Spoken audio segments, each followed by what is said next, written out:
Okay. So, hello. My name is Leonel Pena, and I attend school at Boston Green Academy. And today I am interviewing a Vietnam veteran named Cunningham.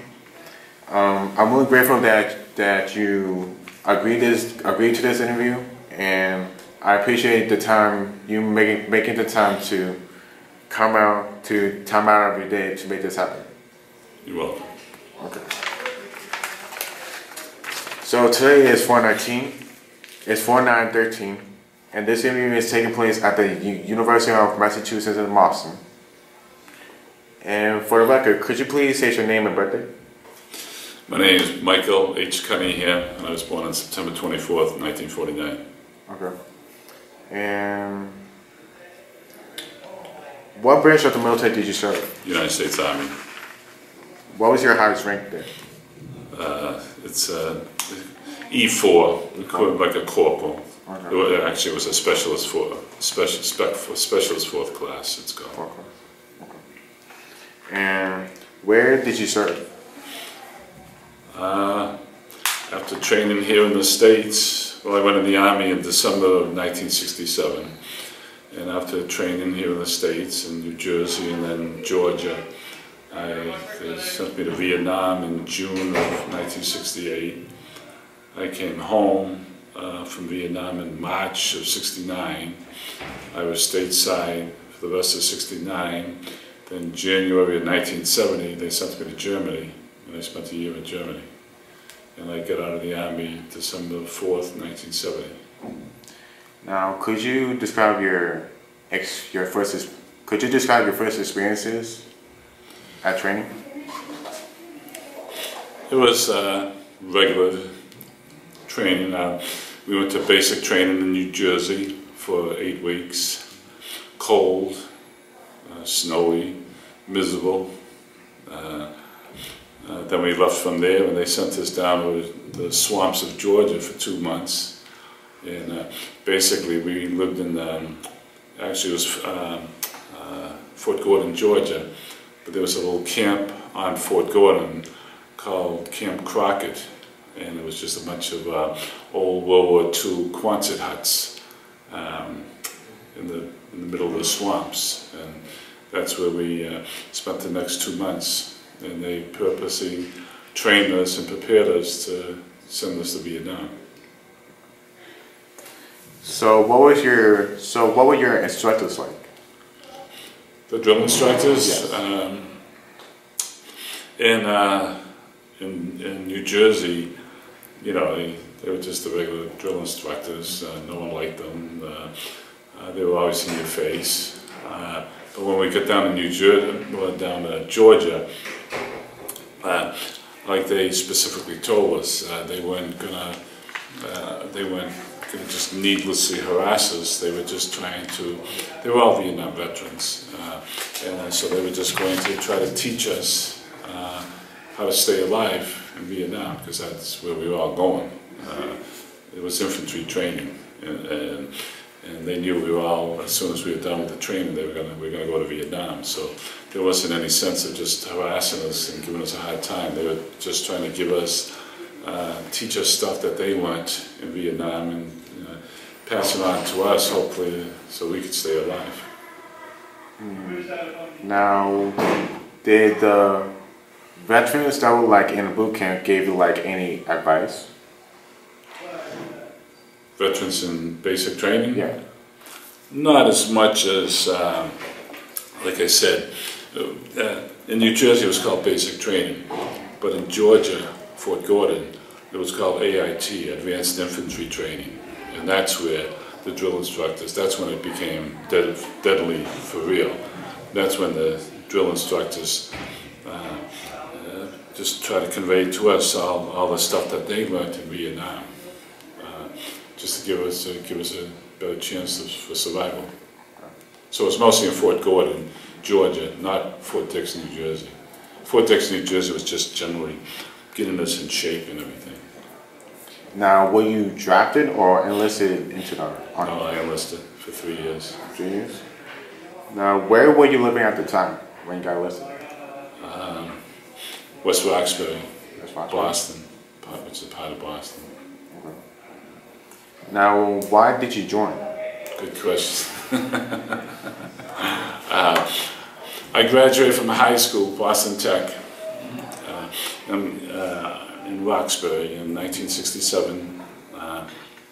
From there, I went down to Mass Maritime Academy, down the Cape. Vietnam was really hot and heavy at the time, and my whole family, you know, there's a military background, and I just thought I should go serve. My country was at war, and that's the place I belong. And idealistic, but so I enlisted for the infantry for Vietnam in December 1967, and they honored my wish. Now, could you describe your family's background?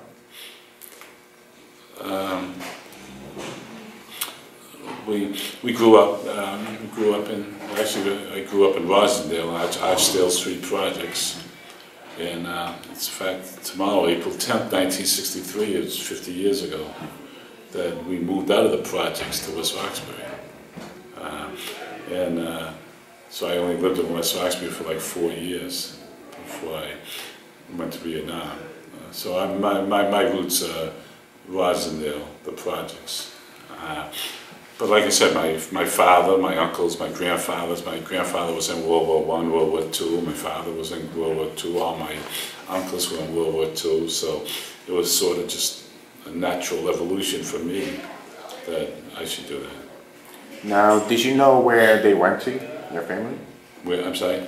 Now, did you know where your fathers, your uncles went to during World War II? Oh, sure. Yeah, well, where did they serve and everything? Yeah. My father, overseas, he served down in Panama, the Canal Zone, because they thought, and I guess the Japanese did have plans to invade, take over the canal. So that was a strategic place. And he stayed most of the time stateside, between a whole bunch of bases. Like I said, my grandfather, he was in World War I in Europe with the Marines, in World War II. He was in the Seabees in the South Pacific. And then my uncles, they all did varying things, Navy, Air Force. But they like I said, they all served. Now, do you recall your first day in service? Oh yeah, we all do. Like I said, December 13th, 1967, I actually went into Codman Square in Dorchester, and the recruiter drove us down to the Army base, and we had our final physical and everything, and then we jumped on a bus and for a ride down to Fort Dix, New Jersey. And we arrived there in the wee hours of the following morning. And as soon as we got off the bus, it started. They were in our face from there for the next 2 months. And we all, especially us that enlisted and weren't drafted, there was a lot of self-reflection, like, what the heck did I just do? You know, because you got 3 years of this ahead of you, which at that age is eternity. Now, which war did you serve in? Vietnam. Where exactly did you go to? Well, when I left home in June of '67, we flew to Travis Air Force Base, California, and we were there just for a day or two.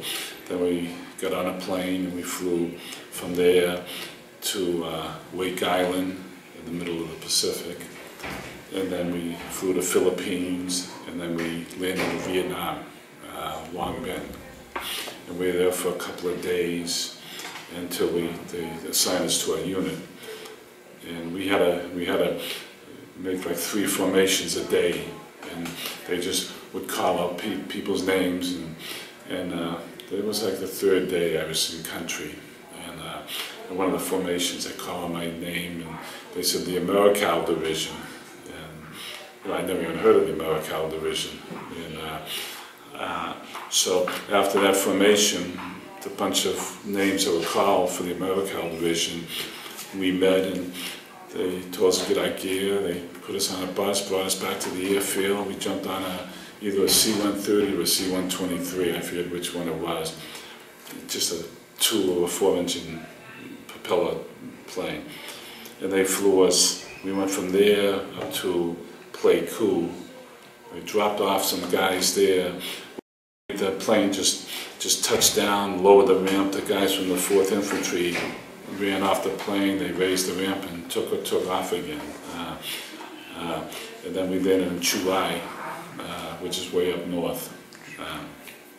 Chulai, that was the home base for the AmeriCal Division, the divisional headquarters. Now, do you remember arriving to Chulai? Oh yeah, just like I said, we landed there in Chulai, and we had like a 5 days of in-country indoctrination. Get our gear and everything, and we went on a couple of fake patrols just to get used to it, get acclimated really to the weather, because it was hot and humid. And then after that, they brought us up to Hill 69, which was our battalion headquarters. We were in the first of the 46th 198. I was assigned to Charlie Company, 1st Battalion of the 46th Regiment of the 198th Light Infantry Brigade. We were light infantry.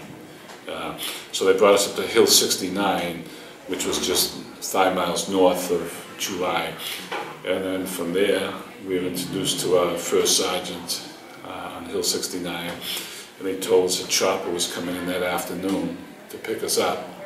And the chopper did come in that afternoon. We all climbed aboard, all the new guys. There were 4 of us, Philip Hernandez, Ernie Pogue, and Willie Smith, Willie Williams, sorry. And so the 4 of us, we jumped on the chopper, and they chopped us out to the field, which was about an hour flight. But my company was out in the field, where they were already out in the jungles, and by the Laotian border, and that's where they dumped us. The 4 new guys. Now, did you see any combat during your time? Yeah, I did. It's this book that I wrote. You want me to hold it? Sure. Yeah. This is the book I wrote. It just describes everything. My tour in Vietnam. Obviously, being in the infantry, being out in the area, we call it Indian country. It was a bad area. We never knew it at the time, but who we were fighting was the 2nd MVA Division. It was the 2nd North Vietnamese Army Division. They were some good troops, and they came down the Ho Chi Minh Trail and then came in, hooked into, the Ho Chi Minh Trail was through Laos, and then they hooked into Vietnam. And their purpose was trying to take over Chulai and Da Nang in that area. And our purpose was to stop them from doing that. So they never took it over when we, until the end of the war. But we suffered, not only the AmeriCal Division, but the United States Marine Corps was up there. And we fought side by side. We saw a lot of combat. Could you tell me about a couple of your most memorable moments? Yeah. I know. Just talking with different people through the years. Two of the most. I'll tell you, one of the scariest times, I guess, was sometime, it was like in early August of '68. Like I said, we were way out by the Laotian border. We were up in the mountains, but they weren't snow-capped mountains. They were just jungles, triple canopy jungle. It was really, it was virgin territory, and we knew we had been in daily contact, and there's one night we set up. At nighttime, you form a circle. It's like called a logger position, night logger. You just form a circle and you dig foxholes. It's just to, it's like circling the wagons, in the cowboy and Indian state. And you just dig foxholes. This is when you're able to. You dig foxholes, and those are your fighting positions. But that's just it's a defensive, night defensive position. And all that night, the NVA had probed us, had probed our positions, trying to find a weak spot, so if they could get inside of the perimeter, then we were in trouble, because they'd be in front of us and back of us, so we'd be shooting at each other. It would just be chaos. So we were on 100% alert that night. I mean, everyone was awake, and we stayed up the whole night, and they just kept probing us. The NVA kept probing us. And what we would do, just randomly, we would take hand grenades and just yell outbound, outgoing. And we'd just throw the hand grenades just to keep them on their toes, And so finally come the morning, we knew they were out there. We knew they were waiting for us. So my commanding officer, Captain Martin, he decided to send out a patrol to make contact. And all of us said, geez, good, send a platoon, but please not my platoon, because none of us wanted to go. And because we knew you were going to be in trouble. And so sure enough, my platoon, the 3rd platoon, was selected. So then everyone in the platoon, which was only about 25, 30 guys in the platoon, we were all saying, please, our squad, we don't want our squad to be on point.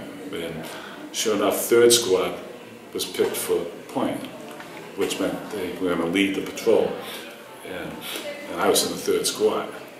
And then my squad leader, Sergeant Abbott, yelled out, Cunningham, take point. So that was me. So now I'm leading the patrol. It's just the worst thing possible. And so anyhow, after a bunch of complaining and everything, so I wasn't any hero. I knew this wasn't the best situation to be in.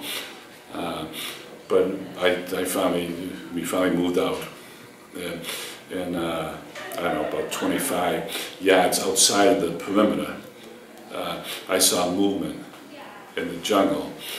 But instead of shooting, I wanted to make sure, I wanted to try to identify my target before I shot it. And luckily I did, because what it was an American. They had put out what they call an LP, a listening post. It was like an early warning system. So he was just sitting there in the jungle by himself. So if he saw the enemy coming, he'd just went back. We'd say he'd didi-mao. He just went back into the perimeter and say that they were coming. But no one told me he was there. So I almost shot him. And luckily I held my fire. And now I was really shaken, because now, geez, so I kept going, and about another 20 yards, I saw more movement, and again, I was trying to figure out what was going on. I think another listening post, what's going on, and then I saw it was, what it was an NVA soldier, and he had his AK-47, the Russian machine gun. He was bringing it down. He was walking through the jungle like this, so he was bringing it down, pointing it at me, ready to shoot me. And just before he did, I started to shoot. And that's when all the chaos started. I was yelling for the next guy, because when you walk point, you're like 20, 25 yards. Depends on how thick the vegetation is. But you walk way in front of everyone else, just in case you trip a booby trap. You're the only one that's going to get killed instead of everyone else. So I was yelling for the next guy to come up and give me a hand, because obviously there's more guys, more NVA, more enemy, and he just froze, you know. So I was up there by myself. So I threw a couple of hand grenades ahead of me, you know, and the first one was a dud, never went off. The second one went off. Then my platoon leader asked me what was going on, and I told him, yeah, I got contact something. He said, okay, keep moving out, and he was going to sweep the platoon off to the left, get on line and start moving. I went another 20 yards or so, and then that's when I saw the NVA soldier. I had shot him in the arm, I blew his arm off. And he was just laying there with his machine gun on his chest and blood all over the place. And but I wasn't worried about him. Well, I grabbed his machine gun just so he couldn't use it. But I was scared, making sure there wasn't anyone else out there and with him. And by that time, then other guys were coming up. And so if he was with someone, they had taken off. So we captured, which was unusual, to capture an NVA soldier. But everything went south after that, because we had an officer he wasn't in my company, he was attached to my company, he was an artillery officer.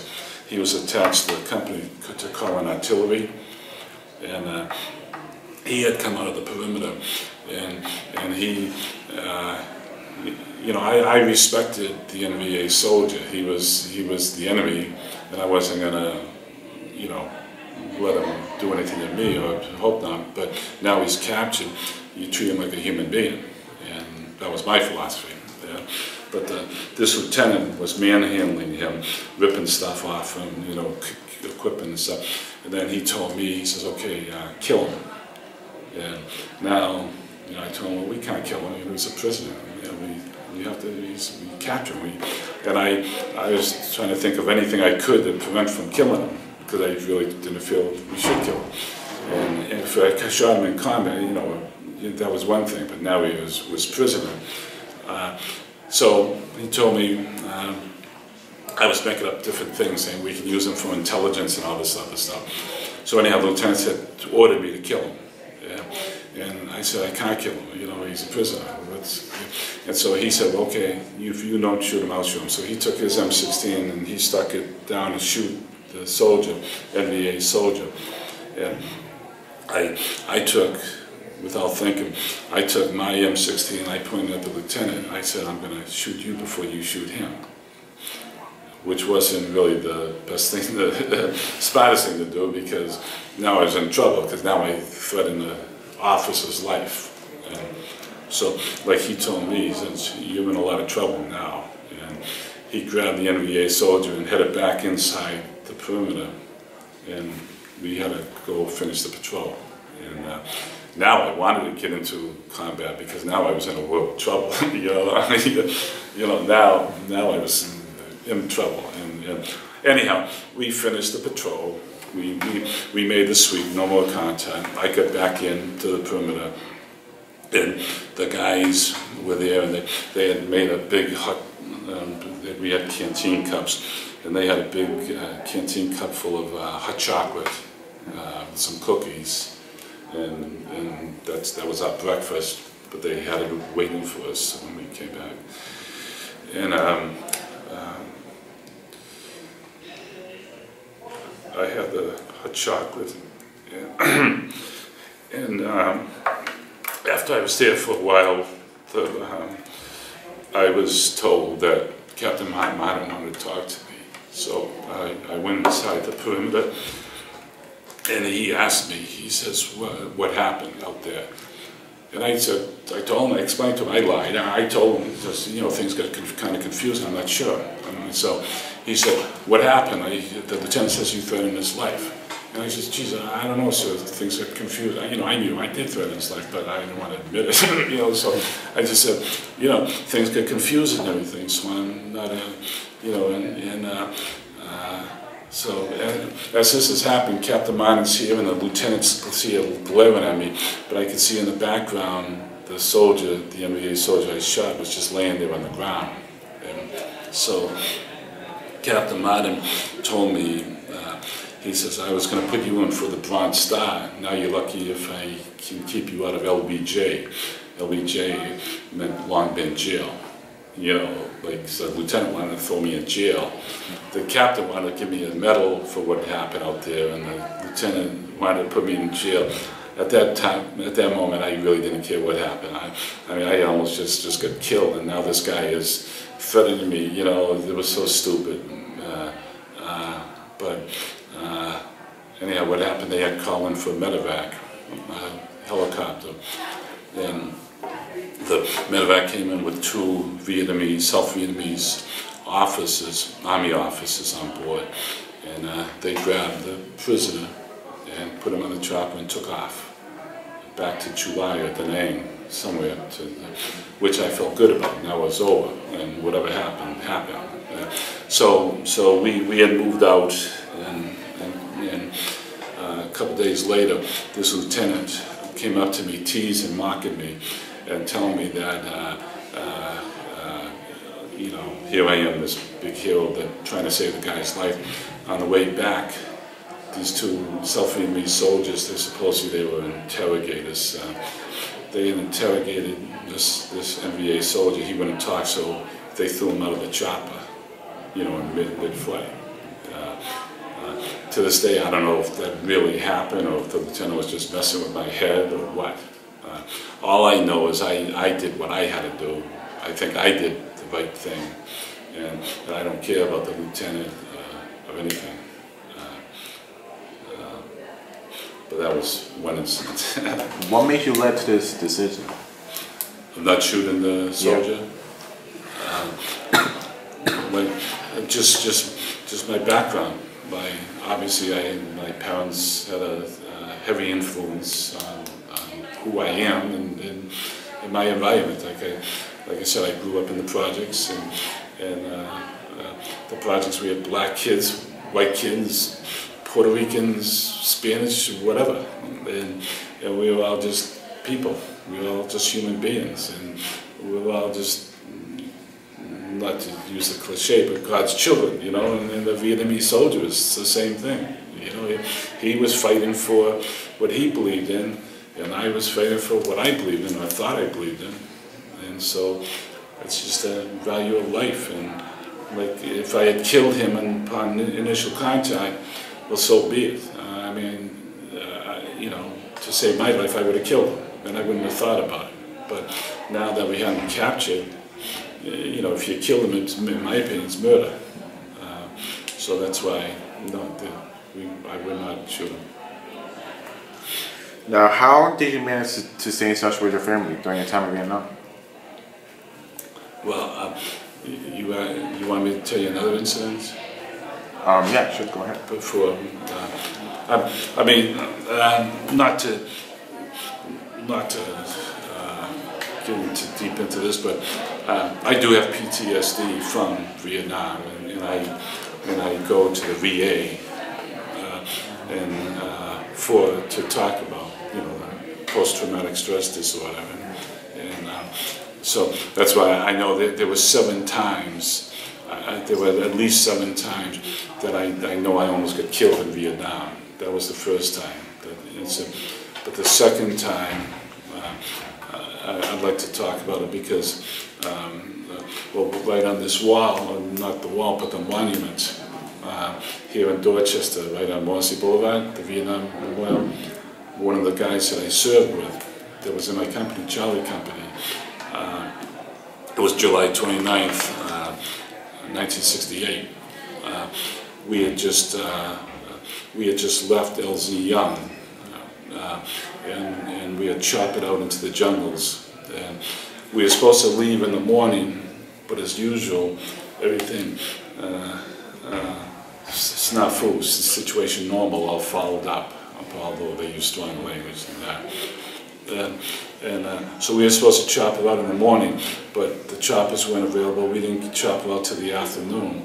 So when we got out in the jungles, it was getting dark, and we had to set up someplace. You just don't set up in the lowlands, because that's dangerous. You can get overrun easy. So there was a local hill that we said, okay, let's get up on top of that hill, and because we had been on that hill before from a different operation. So we said, we'll go up on top of the hill. All we have to do is police up the area, clean up the area. Excuse me, and then we'll be all set. So that's what we did. But then we started to have choppers come in to drop off supplies, because you go out light, just basically. But then the choppers are coming in with mortar rounds and more machine gun ammo. So, but the last chopper that was coming in had hot chow on it, and you don't get hot chow out in the field often. And whoever unloads the chopper was the first one to chow line. It comes out in these big green Mermex cans. So I wanted hot chow, and so I went from my position. I started to run up the hill to get ready when the chopper landed to help unload the chopper, and my squad leader started yelling at me to get back and get my helmet and my gun, my rifle, my M16. And I told him, I said, I'm just going up the hill, and I'm just staying inside the perimeter. And he was adamant. He told me to come back and get my weapon and my helmet. So by the time I got back and I started to go back up the hill, I'm coming up the hill and the chopper's like right overhead coming in. And I knew if I kept going, the chopper might have to hover or pass because he was going to hit me. And I had just got in trouble at LZ Young, because it's a long story, but we stole some beer at LZ Young. So I was still in trouble with the company. So I said, geez, now I'm really going to get in trouble. So what I did, I just fell on the ground and let the chopper just went right over my head. And as soon as he went over my head, a couple seconds later, there was this huge explosion. And what happened? There was the North Vietnamese had planted a 500-pound bomb right on top of the hill. And as soon as the chopper started to land, they blew the bomb. It was a command detonated bomb. And it just blew the chopper apart, and it buried a whole bunch of people alive. And I was down the hill, about 25 yards, and I thought we were getting mortared, so I just kept rolling down the hill and fell into a foxhole. But then there weren't any more explosions. But then I heard Captain Martin. He was just crying, and so I looked up, and he was on top of the hill. He was just silhouetted by the sky. And he was just yelling for people to help. And so I ran back up the hill, and then I saw what happened. There was a huge crater, bigger than the size of this room. And a lot of guys that were on top of the hill got buried alive. I would have been standing right there, in the center of so I would have been killed. But the reason why I tell that story, Donald Green, who's from Dorchester, he was killed that day. He's on that monument on Morrissey Boulevard. And he carried the radio for the Captain Martin. And so it just coincidentally, he told me he knew he was somewhere in this area. So I just took off my helmet and I started to dig and dig and dig. And finally, I exposed his back, So and then a medic came up and he started to help me because everyone was searching. And so we dug Donald Green. We got him up, exposed his face and everything, but he was dead. And so that was Donald Green from Dorchester. But it's funny, like, no matter how good of a soldier you are or how bad one fate, if Sergeant Abbott hadn't been so demanding, I would have been standing right on top of that hip with that 500-pound bomb, so I would have been killed. As it was, like 4 guys were killed, and we never found the remains of one guy. We could never find him. We looked. So, did you think that incident changed your life in some way? Well, of course it did. mean, that's why I wrote this book, because I wrote this book because it was cathartic. You know, I just had to write it to tell people. That's why I'm doing this interview. Surely not to glorify what we went through, but because there's no glory to what happened there at all. But just, you know, we have to learn from history, and you know, it's. But yeah, there's not a day that goes by in my life that I don't think about Vietnam, and I'm not an exception.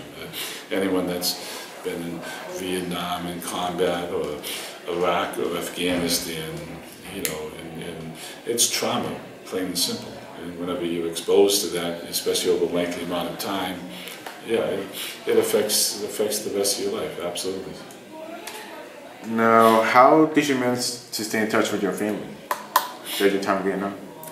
Writing letters. That was the only thing we had. We wrote letters, and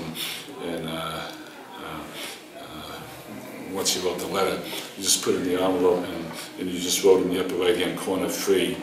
And we didn't have to put a stamp on it, and they mailed it home for us. But I mean, what are you going to write to your parents? You know, there's nothing to write about, so you're just trying to make up stuff. There wasn't anything to write about. You know, you're not going to tell them what happened in Vietnam, or you know what you were going through. So it just. But that's how we communicated, by way of letters, and they wrote. They wrote letters, and they sent us what we call care packages.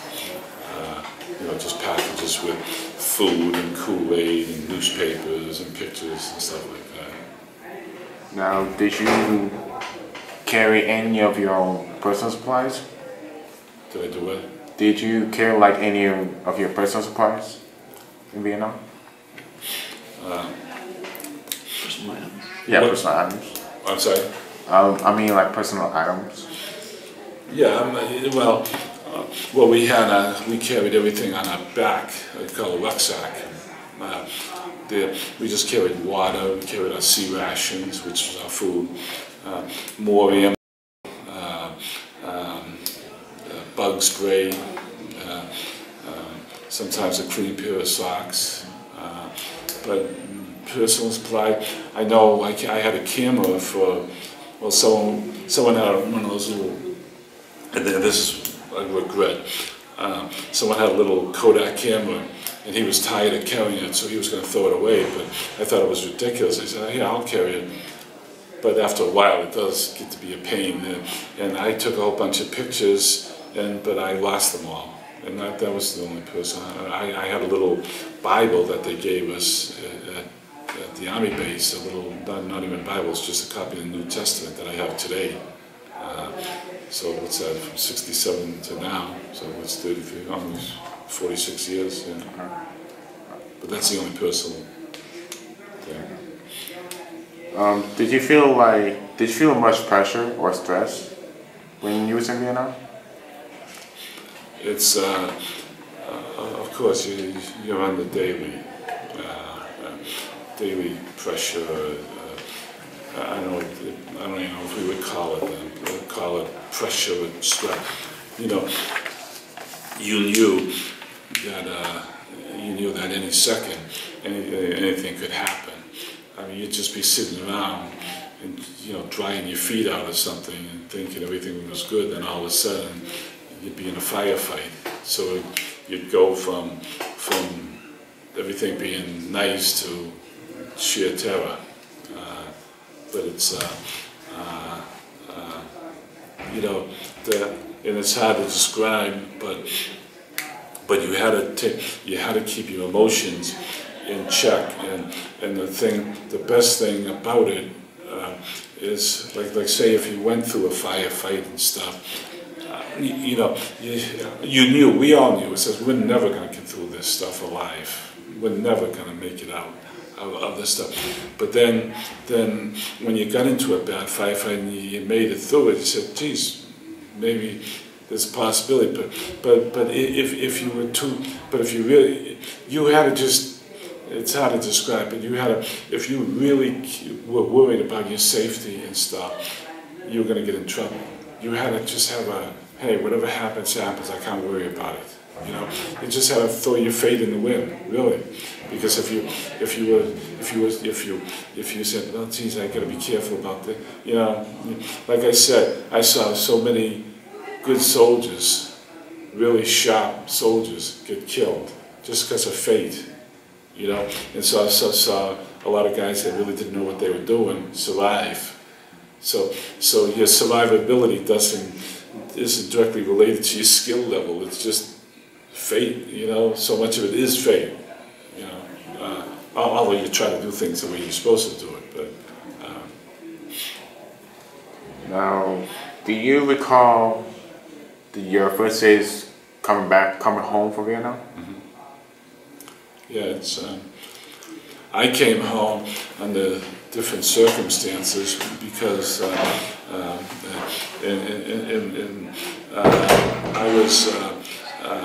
was actually medevaced out of the field for a non-combat situation.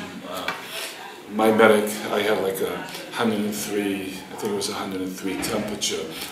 He thought I had malaria, so they medevaced me out on a supply chopper.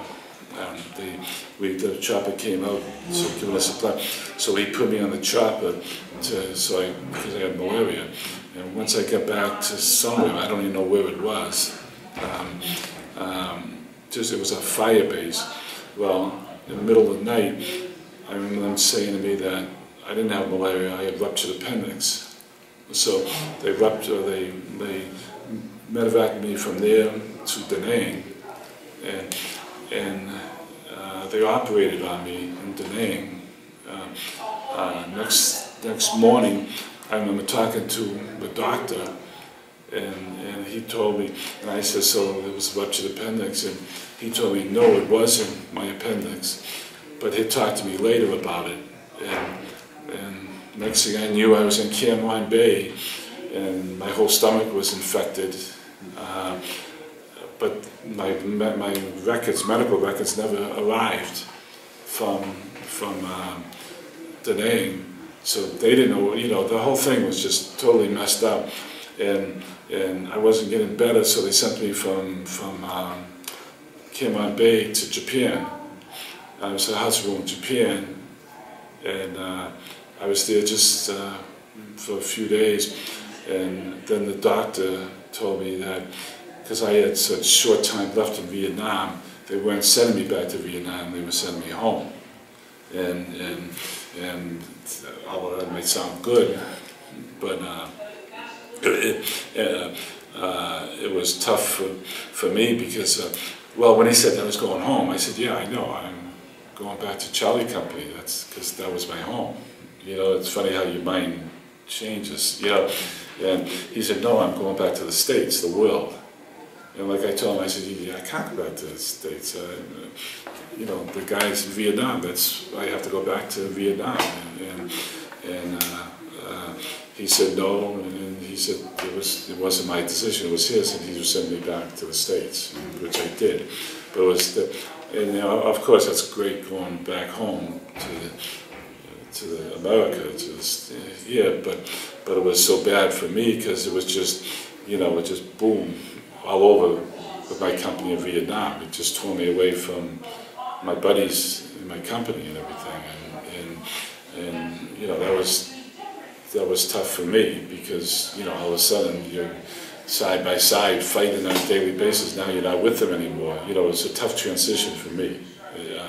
So going home was wonderful, but not under those situations, especially afterwards with what happened, because and this was, like I said, I got home in March, and then May, as my company, my company really got hit hard, which is another whole story, but all my buddies were killed that I came into the country with.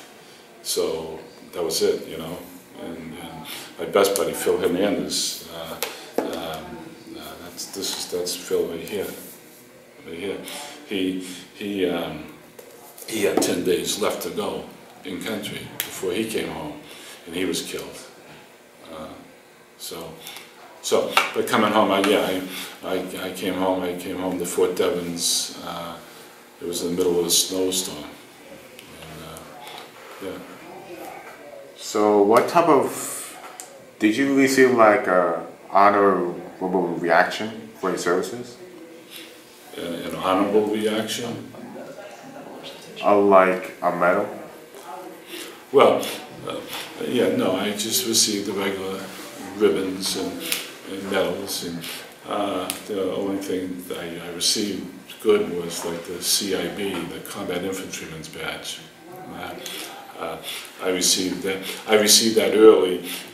I was promoted, and I had my CIB. I was promoted to E4, the Specialist 4th Class, and I received my CIB ahead of everyone because of that incident when I shot the soldier on point.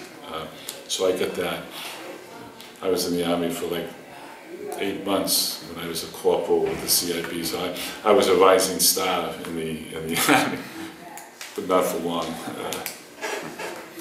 Now, what did you go on to do for your career after the war?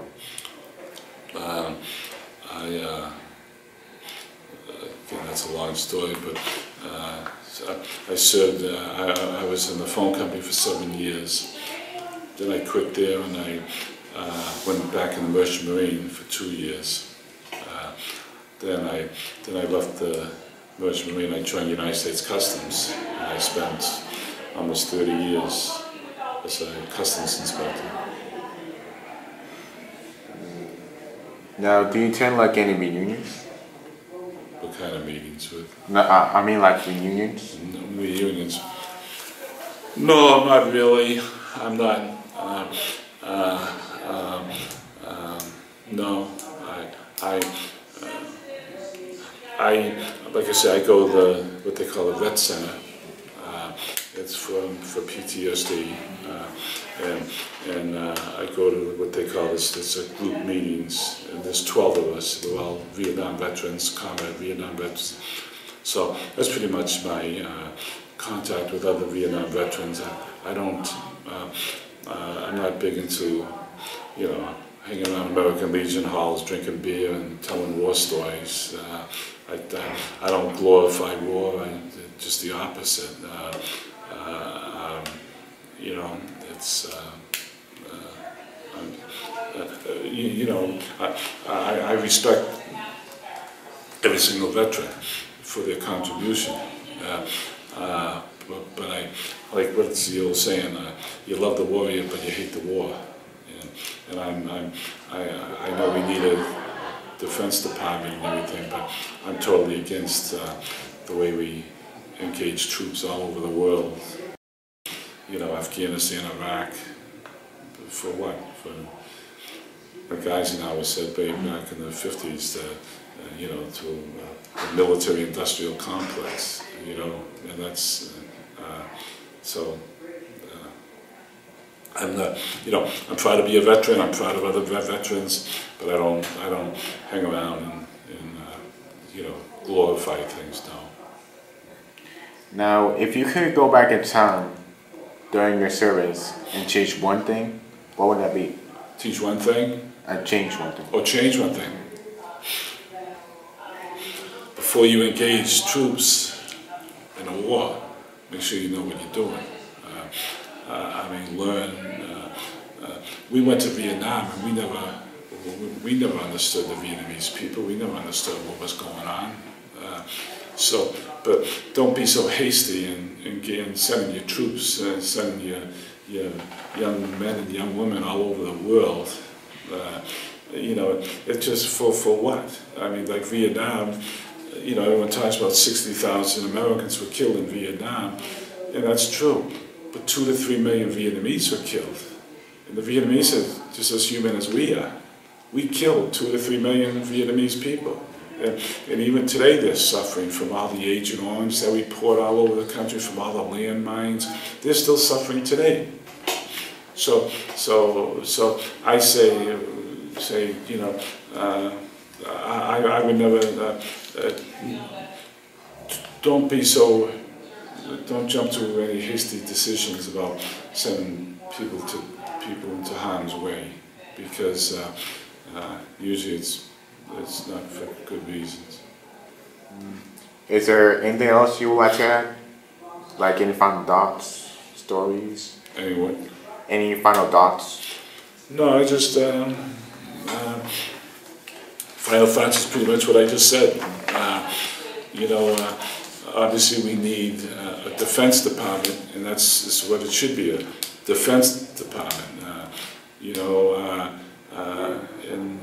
I think we are doing better with adjusting to our troops when they come home and everything, but I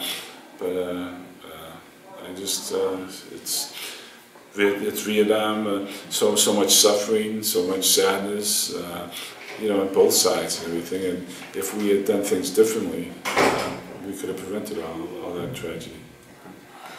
Well, I guess that's all I have. Okay. So this concludes our interview. It was nice talking to you, and I hope you will teach other young soldiers your stories, and maybe teach them a lesson. Let's hope so. Thanks. Yeah. All right.